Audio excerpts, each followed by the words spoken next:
Kamusta po kayo? Ito po, naalala niyo po itong binigay po sa akin ni Sir Richard na carabiner na 5-in-1. May kutsilyo, may screwdriver dito. Yan po, pambukas ng soft drinks. Yan po. May sa akin na subscriber ko po rin na nagbigay sa akin ng Swiss knife.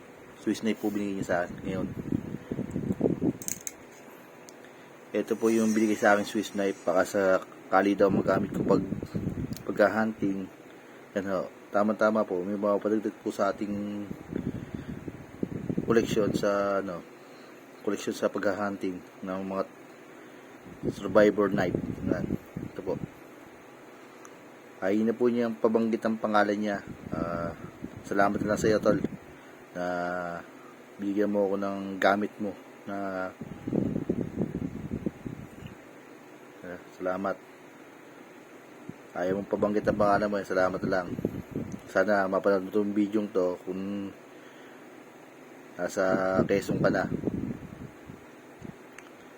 So, salamat sa iyo, ha. Thank you. Ito po yung bago nating mga gamit pang hunting, sa pagputol ng tali ng braided line. Yan po, magagamit na paggawa po ng isda. Ito, magagamit po natin to.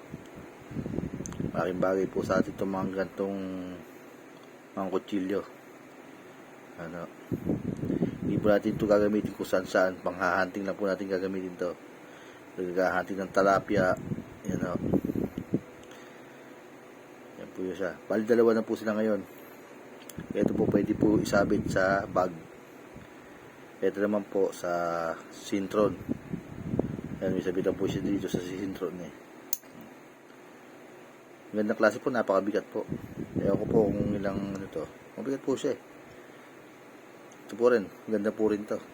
Salamat po sa mga nagbibigay sa akin. Pagpalay po kayo ng Panginoon. Salamat po sa inyo. Malaking bagay po sa akin to. Pagka nakaluwag-luwag po, bibili po tayo ng bagong unit natin ng airgun. Kung nakaluwag-luwag po. Ito po, paano po? Hanggang dito na po yung video natin. Nagpapasalamat po ako sa nagbigay. Tol, salamat sa iyo. Kung ayaw mong pabanggit yung pangalan mo, thank you na lang. Salamat. God bless. Ingat ka palagi. Pauwi sa Quezon.